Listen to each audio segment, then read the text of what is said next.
आज ही डाउनलोड करें और अपने पसंदीदा शोज का आनंद लें। हमें बुला लिया, मम्मी जी खुद नहीं आई अभी तक।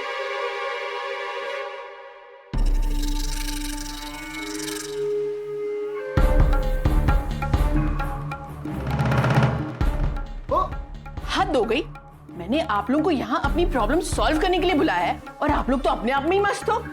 ओह मॉम, क्या प्रॉब्लम? तू कभी घर में रहेगा तब तो तुझे पता लगेगा कि क्या प्रॉब्लम है, और जितनी देर घर में रहता है इस मोबाइल से चिपका रहता है। मम्मी जी, अगर उन्हें कुछ पता भी चल गया तो भी क्या कर लेंगे? तो तू क्यों नहीं कर लेती कुछ? मैं कैसे कर लूं? वैसे भी होम मिनिस्ट्री का हाथ है प्रज्ञा के ऊपर, फुल सपोर्ट है। और मम्मी जी, दादी के सामने आपकी नहीं चलती तो मेरी क्या चलेगी? तू खाती रहे खाली। और आप, अरे कभी तो मुंह खोला कीजिए, कुछ तो आइडिया दीजिए। आइडिया हैगा। वो कहते हैं ना कि जब दुश्मन ज्यादा ताकतवर हो जाता है, पावरफुल, तो फिर उससे हाथ मिला लेना चाहिए। प्रज्ञा तो आपसे हाथ मिलाएगी नहीं, तो फिर आप एक काम करो, अब हाथ खड़े कर दो, सरेंडर कर दो। बिल्कुल ठीक कहा पापा जी, बिल्कुल ठीक कहा आपने। हाँ?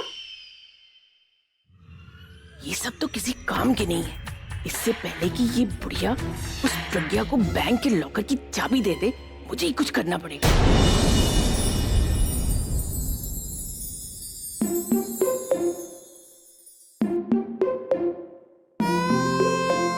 बंटी, बंटी तू कहाँ है? मैं तुझे छोड़ूंगी नहीं।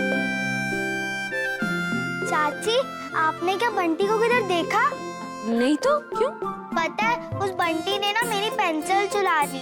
मेरे को ना कल स्कूल में होमवर्क देना है, नहीं तो टीचर डांटेगी। ये तो बहुत गलत बात है। अच्छा, अगर बंटी मिल गया तो क्या करोगी? पहले मैं अपनी पेंसिल लूंगी, फिर होमवर्क करूंगी, फिर उसके बाद उसके सारे होमवर्क के पेजेस फाड़ दूंगी, ताकि कल उसे स्कूल में डांट मिले। ये तो उससे भी ज्यादा गलत बात है। अच्छा, अगर मुझे स्कूल में डांट मिले वो ठीक है? वो भी ठीक नहीं है। तो अब क्या करें? अच्छा, अगर मैं तुम्हारी पेंसिल जादू से वापस ले आऊं तो तुम बंटी को माफ कर दोगी? आपको जादू आता है? हाँ। ठीक है, अगर मुझे अपनी पेंसिल मिल गई तो मैं बंटी को नहीं परेशान करूंगी। फिर तो जादू करना ही पड़ेगा। आबरा का डाबरा, गिली गिली छू, पब्लिक की पेंसिल कहाँ गई? तो पेंसिल जल्दी आ जाओ मेरे हाथ में, ताकि पब्लिक कर ले होमवर्क आज ही रात में। ये रही पेंसिल। वाह चाची, आपको तो सच में जादू आता है। थैंक यू चाची। My pleasure. अच्छा जाओ जल्दी से होमवर्क कर लो। ओके चाची। Good girl. देखो बंटी, ये बहुत गलत है। अरे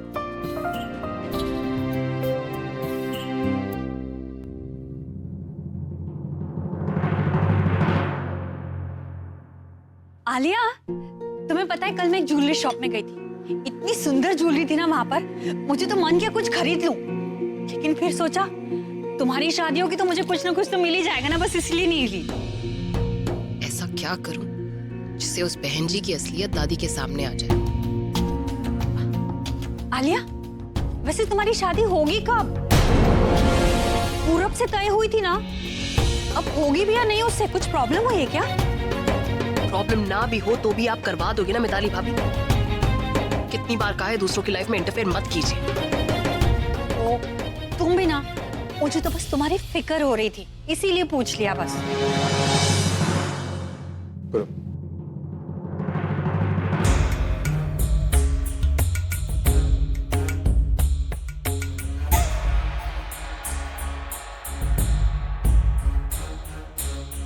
काश कुछ और मांग लिया होता मैंने, तो आज वो भी पूरा हो जाता। देख, पूरा सब कुछ करना है, लेकिन उसकी आंखों में मत देखना, वरना तुझे फिर से हिप्नोटाइज कर देगी। किसकी आंखों? अब मेरा मतलब है कि आलिया की आंखों में, उसे सॉरी बोलते वक्त आलिया की आंखों में देखना। वो बस। आलिया,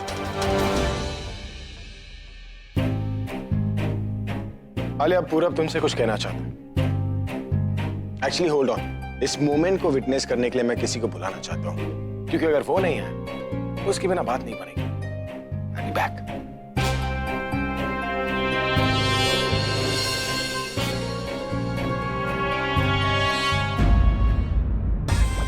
ये दोनों ऐसे क्यों खड़े?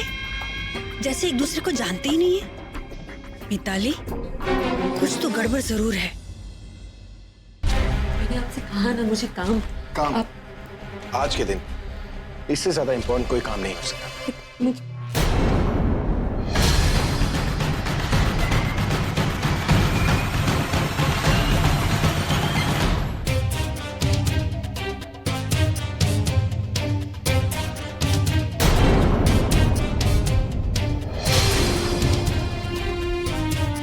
पूरब, कैरी ऑन।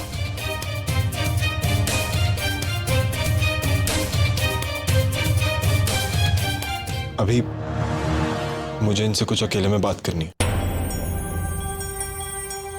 अकेले में? इट्स ओके आलिया, यहाँ पर सब अपने ही तो, और ये देवर है इसका, तो मेरे ख्याल से तुम्हें कोई एतराज नहीं होना चाहिए। तुम ऐसे क्यों देख रही हो? तुम्हें कोई एतराज है क्या? अगर किसी को कोई एतराज नहीं है तो पूरा कैरी ऑन।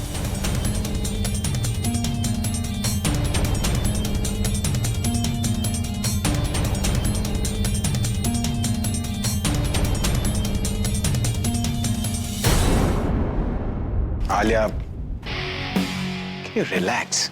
भाई वो लोग पूरा समझ गया है कि उसकी हर सिचुएशन की जिम्मेदार वो चश्मिश है, तो थोड़ी तो भड़ास निकालेगा ना। So you just take it easy.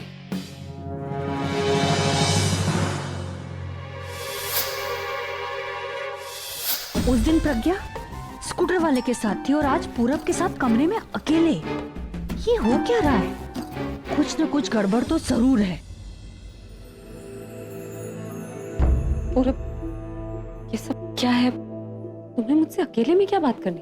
प्रज्ञा दी, मैंने एक बहुत ही इंपॉर्टेंट डिसीजन लिया। यहाँ सबको बताने से पहले मैं चाहता हूँ कि मैं आपको बता दूं।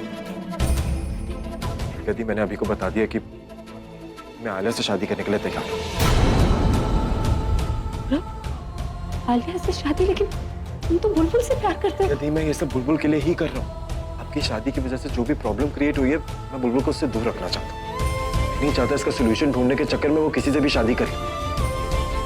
प्रज्ञा दी, मैं चाहता हूँ बुलबुल उसी लड़के से शादी करे जिससे वो प्यार करती है। लेकिन प्यार वो तुमसे करती है पूरब, तुमसे शादी करना चाहती प्रज्ञा दी, मैं जानता हूँ, बट अब बुलबुल मेरे से शादी नहीं करेगी। उसने मुझसे शादी की तो उसका सीधा इफेक्ट आपकी लाइफ पे पड़ेगा। और प्रज्ञा दी, एक ना एक दिन तो अभी और आलिया को पता चल ही जाएगा कि जिसकी वजह से मैंने आलिया को छोड़ा था वो आप नहीं, वो बुलबुल है। ये पता चल गया ना तो वो दोनों आप दोनों को नहीं छोड़ेंगे। पूरब, तुमसे ये सब किसने कहा? बुलबुल ने। प्रज्ञा दी, अब मुझे ये सब ठीक करना पड़ेगा। इतनी देर से क्या बात कर रहा है पूरब? कहीं उसने फिर से तो उसकी आंखों में तो नहीं देख लिया? वो चश्मे से उसे फिर से हिप्नोटाइज ना कर दे। नहीं पूरब, तुम्हारी गलती नहीं है। मेरी शादी एक गलत फैसला था और एक दूसरा गलत फैसला करके तुम उस पहले फैसले को नहीं सुधार सकते। मेरी जिंदगी के साथ जो होना था वो हो चुका है। तुम अपनी जिंदगी क्यों खराब कर रहे हो? प्रज्ञा दी, प्लीज समझने की कोशिश कीजिए। एक आलिया ये जो अभी की लाइफ को कंट्रोल करती है, और अगर आलिया आपकी शादी अभी से करा सकती है तो सोचिए वो बुलबुल के साथ क्या कर सकती है। और अभी वो तो पागल है आलिया के लिए, अपनी जान छिड़कता है उस पे। लेकिन Purab, Pragya di, please let me do this. मुझे ये करना ही होगा। जिस तरह आप बुलबुल के लिए रिश्ता निभा रही है, मुझे भी आलिया से शादी करनी ही होगी, बुलबुल के खातिर, ताकि मैं बुलबुल को उन लोगों से दूर रख सकूं। प्रज्ञा दी, एक बार ये शादी होगी ना तो ये बात यही खत्म हो जाएगी कि मैं किससे प्यार करता था, किसी को कुछ पता भी नहीं चला।